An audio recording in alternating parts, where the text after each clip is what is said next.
गोमादों आरो गोमादों मा गोमादों मा नागिरदों सोरनि गोरोन्थियाव गोमाबाय थादों मा नांगौ सोरांब्लानो क'क्राझार जिल्ला बाक्सा जिल्ला चिरां जिल्ला तामुलपुर जिल्ला उदालगुरि जिल्ला आरो बायदि बायदि जिल्लाफोरनिफ्राय गोमादों आरो गोमादों मा नांगौ बिनानैबो लाया सिखाव दुथांफोर बायदि खामानि मावबाय थादों जानांगौ बैफोरबायदि गोमाग्रा आइजोनि आखल आखुआनो गाज्रिखा जानांगौ गाज्रि आखुनि आइजोखायनो लालाय गारलाय बैजों खारलाय बेजों खारलाय खारबाय थायो बैसोर गोमानाय आइजोफोरा थारैनो मानि आंखालाव गोमाबाय थायो मा नांगौ बैसोर गोमाबाय थानाय खारबाय थानाय आइजोफोरनो थारैनो बेफोरबायदि गोमानाय जाथाया बर' हारियाव थाम्फै बिदै दैनाय बायदि जानो हमबाय बेफोरबायदिनो दिनैबो गोमानायनि खौरां राजेन्द्रपुर गामिनि पुर्निमा बसुमतारिया गोमानानै दं बे बाराव सोरबा बन सिनग्रा सोरबा गुबुनाव थाग्रा सोरबा लेखा रोङैनि हिन्जावा गोमायाखै बे बाराव गोमादों सासे गुदि फरायसालिनि फोरोंगिरिनि बिसियासो थारैनो सोमोनांथावसिन जालांथारबाय बर' आइजोफोरनि आखला नंगौ नोंथांमोना थारखौनो खोनादों गसाइगाव महकुमानि सिङाव थानाय राजेन्द्रपुर गामिनि मिथिंगा बसुमतारिनि बिसि पुर्निमा बसुमतारिया थांनाय फेब्रुवारि दाननि 6 खालारनिफ्रायनो गोमानानै दं गोमाजानाय दुखुथिया नखरनि सानै फिसाज्लाजों लोगोसे फिसाय मिथिंगा बसुमतारिया हालाय हाफाय जानानै दं बेखायनो सोरबाफोर नुसनबायोब्ला नैबे 9365555177 जानबुं नाम्बाराव खौरां हरनो खावलायहरदों आं मिथिंगा बसुमतारी राजेन्द्रपुर नोंथाङा मा मावो ओरैनोथ' 2021 सनाव बिटिआर सरकारनिफ्राय बे टिउटर हिसाबै बिटिआर सरकार नङा स्टेट गभर्नमेन्टनिफ्राय माबा मोननाय मा होनो एपइन्टमेन्ट मोननाय दा एलपि स्कुलाव फोरोंगिरि हिसाबै दंथ'यो आंनि हिन्जावनि नामा पुर्निमा बसुमतारी गामिनिनो आंनि हिन्जावा आंनि न'खराव जानायाथ' दाखालि थांनाय 6 थारिखआव फेब्रुवारि मासनि बिनिफ्राय 6 थारिख नङा 5 थारिख मोनायावहाय इसे संख्रिनि बानलुनि बे गोजां बोथोर नालाय बेवहाय अर सायलायनायाव बोराय बुरि थरख' बेथरख' जादों नर्मालि बुलायलायनायसिम थाङाखै बेनिफ्राय बे नर्माल नांलायलायनायावहायनो आंनि हिन्जावा अखानायै 6 थारिख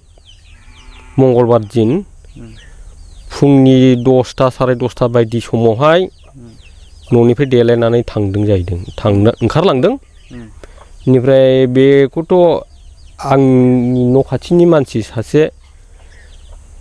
बेवाइ जायो बे मानसिया आंनि सिगाङाव खोन्थाबाय आरो बेनिफ्राय ओइदिनखालि 6 थारिख खालिहायनो आंहाबो क'क्राझाराव एंगारनो हायै मोनसे खामानि दंमोनलाय आं फुङावनो सिगां थांग्रोबाय बिनिफ्राय थांग्रोनानै फिसालायाबो स्कुलाव थांबाय आं बिदिनो 7:30 बायदि टाइमाव थांदों बिनिफ्राय न'निफ्राय ओंखारलांदों बिनिफ्राय फिसालायाबो बिदिनो स्कुल टाइम 8टा बेफोरबायदियाव थांबाय बेनिफ्राय हिन्जावा आंना माबायाव थांबाय जाहैदों 10:30 बायदियाव थांबाय रावबो गैला न'खराव बेनिफ्राय फिसाला सानैमोन नालाय दा फिसाला सानैनि गेजेराव सासेयाथ' बाहेरायाव खामानि मावगासिनो दङ बेनिफ्राय दा सासेया न'आवनो दङ बेनिफ्राय बे स्कुलाव थांनायावनो बियो खारखोमालांबाय नोंथाङा नोंथांनि बिसिया जे न'निफ्राय ओंखारलांदों नोंथाङा बेखौहाय मा होननानै फोथायो बा मानि थाखाय बिथाङा न'निफ्राय ओंखारलांदों बिथाङा मबाइलफोर लायोमोन नामा बिनि आखायाव मबाइल गैया मबाइल लायाखै बिहा बेनिफ्राय बियोथ' थांनायाव ओरैनो जेबो आं गाज्रि सन्देह गैया आरो गाज्रिबो आं बेखौ फोथायो बेबायदि मानसि नङा आरो बियो सोरजोंबा थांफानाय सोरबा हौवाजों थांफानाय बा माबा मोनसे सन्देहजों आं बेखौ थांदों होननानै सानाखै जास्ट बियो एसे दुखु नांनानै थांदों आरो दा नोंथांनि बुरैया न'नि एफा एनै जालायनायजोंहाय बोराबलायनानै थांबाय दा बिथां हिनजावखौ नोंथाङा मा खावलायहरनो सानो जेरै खियाबाबो फैफिननांगौ आंनि हिन्जावा फिसाफ्रा बिराद गाबबाय थायो हजों आरो बाहेरायाव थांनायाबो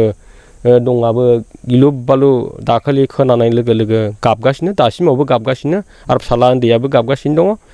जास्ट बियो एसे आगोल बाहेरायाव दङ बेनिफ्राय दा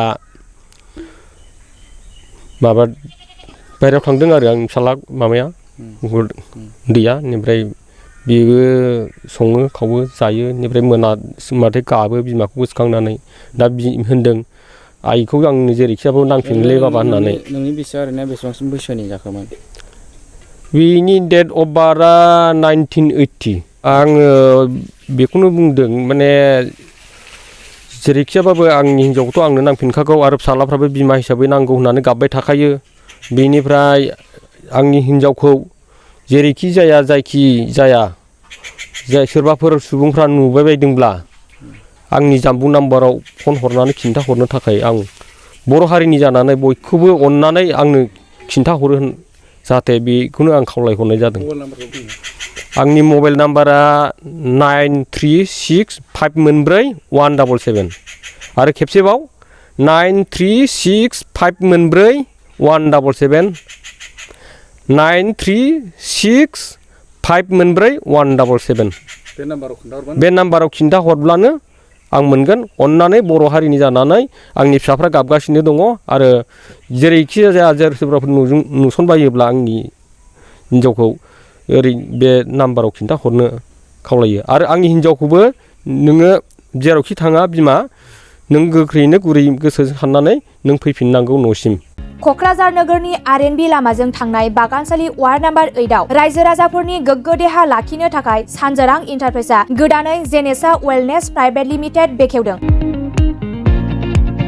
बे सानजोरां इन्टारप्राइज आयुर्वेदिक गलायाव मानसिनाव जानाय गेदेर गेदेर बेरामनि मुलिफोरखौ मोननो हागोन। किडनिकआव अन्थाइ जानाय, आथिं आखाइ जरा जरा सानाय, लिभार गाज्रि जालांनाय, मोदोमनि माननाय आरो बेनि अनगायैबो बायदि बायदि गेदेर गेदेर बेरामफोरनि मुलिफोरखौ बे सानजोरां इन्टारप्राइजआव लांफैनो हागोन। सानजोरां इन्टारप्राइजआव गासै बेरामनि मुलिफोरखौ हलसेल राङावनो लांनो हागोन। सानजोरां इन्टारप्राइज बिगोमाया फोरमायबावनाय बायदिब्ला नैबे 9954157149 जानबुं नाम्बारनि गेजेरजों नोंथांनि गोनांथि जानाय मुलिफोरखौ सुलाद लानो हागोन।